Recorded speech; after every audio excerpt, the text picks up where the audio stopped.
Hey YouTube, Wes here checking in with a brand new episode of the Vinyl Survivor. We're on Vinyl Survivor episode number 171. Thank you for watching. Thank you for joining me. Hope you're having a great day or a great night. Welcome to the show. This is the show where I talk about 10 albums recently pulled from my inbox. I give them a clean, I give them a serious listen, let you know what I thought of each one, and let you know where they're going to be staying in my permanent collection or going away. Let's go ahead and get into it. First album I have here is from 1978. It is a live double album from Todd Rundgren titled Back to the Bars.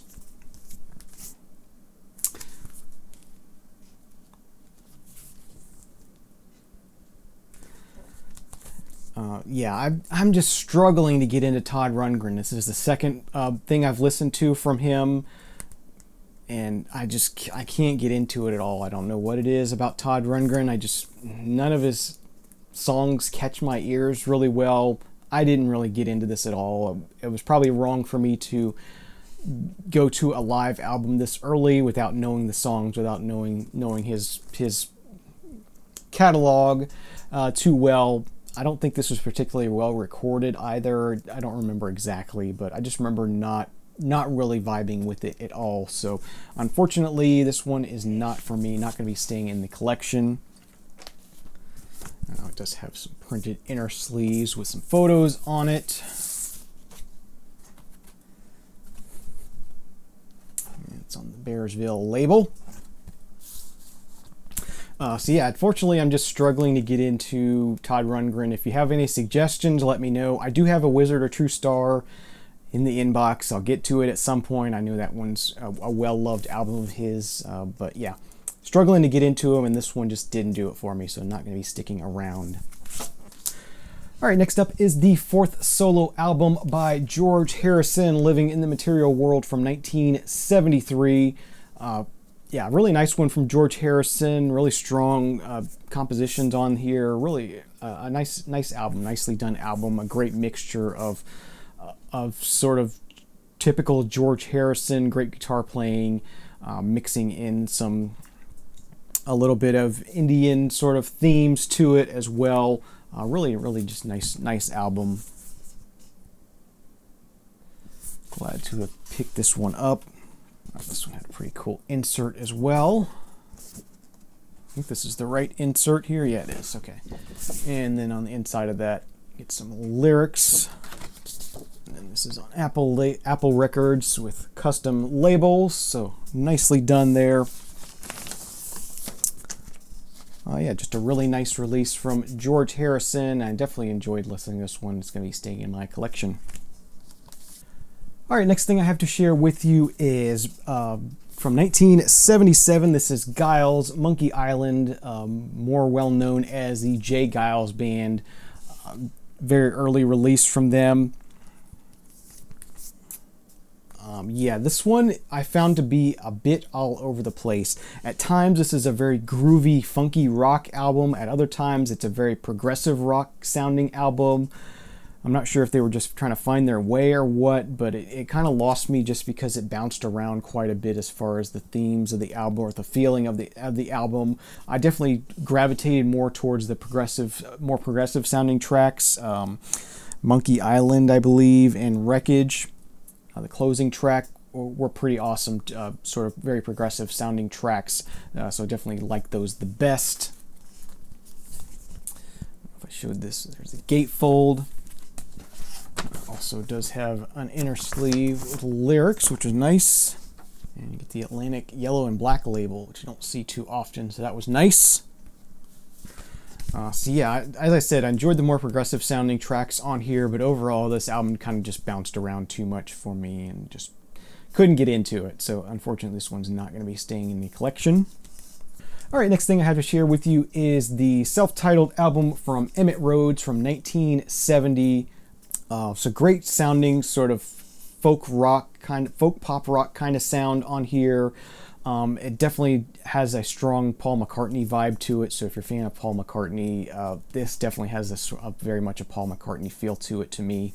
Really enjoyable, really well written, well performed, very catchy kind of tunes, very memorable. There's a picture of him at the piano. On the Dunhill label, and most well known, it has a pretty crazy etching in the dead wax there. You can kind of see it on here. I might have to put a photo in, but yeah, really cool etching the dead wax on this one, and definitely one to keep an eye out for. This is one you can find in dollar bins and thrift stores and whatnot on occasion. And yeah, if you dig Paul McCartney and haven't heard this one for whatever reason, it's definitely one that's worth checking out. Good sounding album and enjoyable, and this one's going to be staying in my collection. All right, next we have one from 1974. This is a self-titled one from Dave Mason. Mainly a country rock kind of guy. Gets a little bit harder at times. There is a really cool cover of All Along the Watchtower on this album that's really enjoyable. But for the most part, it's more of a laid-back country rock kind of vibe on here. You get an inner sleeve with a photo and some liner notes on it. It's on the Columbia red and orange label. So yeah, Dave Mason, self-titled. I enjoyed it, but not necessarily something I think I need to hear again or keep around. But yeah, if 70s country rock is more your thing, you might like this a lot more. And I definitely, if you want to hear a cool cover of All Along the Watchtower, check this one out, done by Dave Mason. It's pretty good. All right, next up we got another comedy album for you. This one is from 1983. We got Joan Rivers, What Becomes a Legend Most. This is Joan Rivers doing her thing, very raunchy, very in your face, very political. Again, something that's enjoyable as a one-time listen, but not necessarily something I need to listen to over and over again. So it's not going to be staying around for me, but it was a fun one to listen to anyway. And it does have an inner sleeve, some lyrics, and a photo on it. It's on the Geffen Records label. So yeah, Joan Rivers, What Becomes a Semi-Legend Most. Funny listen, one-time listen kind of thing, but not something I need to keep. Next up, from 1974, we have Country Life, their fourth album from Roxy Music. Iconic album cover from them. Roxy Music are kind of blurred in between sort of a psych, glam, rock kind of feel. A little bit progressive at times. Really great band, a really enjoyable band. I do like this group quite a bit, and I do collect their stuff. This is a nice reissue from 2009 of this album. It does come with this giant poster of the album cover, full photo. So it does have that. I don't know if that came in the original album or not. That was a nice bonus feature on this reissue. It does have an inner sleeve with lyrics and liner notes. It is a 180 gram pressing on the Virgin label. Pressed at United, but it's done well. It's one of the rare decent pressings from United. So they were doing okay in 2009 whenever they pressed this one. So yeah, Roxy Music's Country Life, love it. Glam, prog, rock kind of stuff. Really enjoyable. Definitely check this one out. Definitely recommend it and stay in my collection. All right, next up, moving all the way up into 2005, this is Ryan Adams and the Cardinals with Cold Roses. Yeah, really killer album here. Very much an Americana folk rock kind of sound here. I love this album. I bought this on CD the day it came out and just fell in love with it. I had no idea who Ryan Adams and the Cardinals were. Just the album cover itself caught my eye, and I bought it blindly and loved it ever since, and finally picked this up on vinyl recently. I was glad to pick it up. Really beautiful artwork. Check out this gatefold. Yeah, just beautiful artwork. Very, as I said, has a very much an Americana folky kind of feel to it. Bluegrass a little bit. A nice insert lyrics on it. And I believe this is another one that was pressed at Rainbow Records. I don't know, this is a United pressing.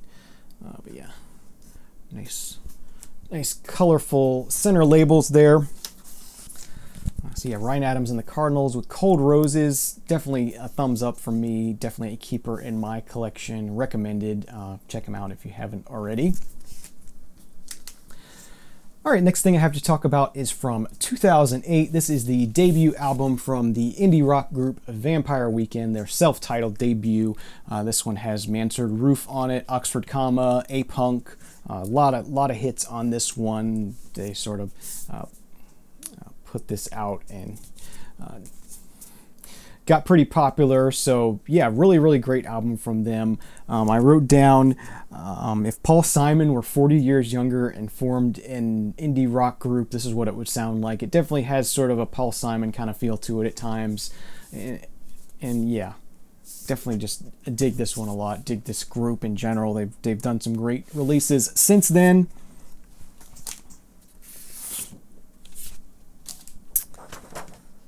This one does have a lyric and liner note insert that comes with it. And then another one that was pressed at United and mastered by Wes Garland. Just sort of an okay mastering and pressing. Yeah, it kind of is what it is kind of thing. But great music, and definitely something I wanted to have on vinyl. So Vampire Weekend, self-titled debut, great indie rock. As I said, if you're into Paul Simon, you might like this if you haven't heard them before. If you're just into indie rock in general, you probably have heard this. But yeah, good album, a classic album, and definitely something I want to have, and I'm going to be keeping this one in the collection. All right, last but certainly not least, we have the third eponymous album by Peter Gabriel. This one is the Melty Face 1 from 1980.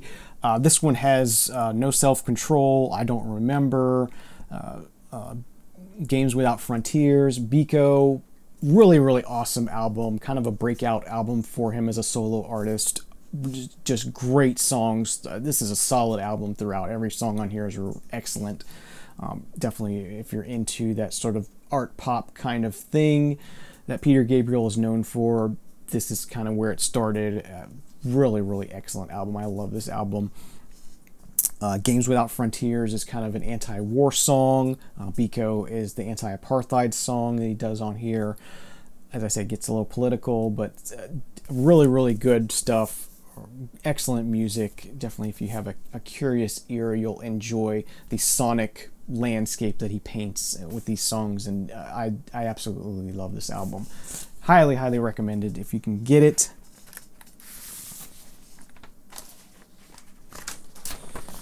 The inner sleeve just has the song titles on one side and then some lyrics, liner notes on the second side. And this one happens to be on Geffen Records.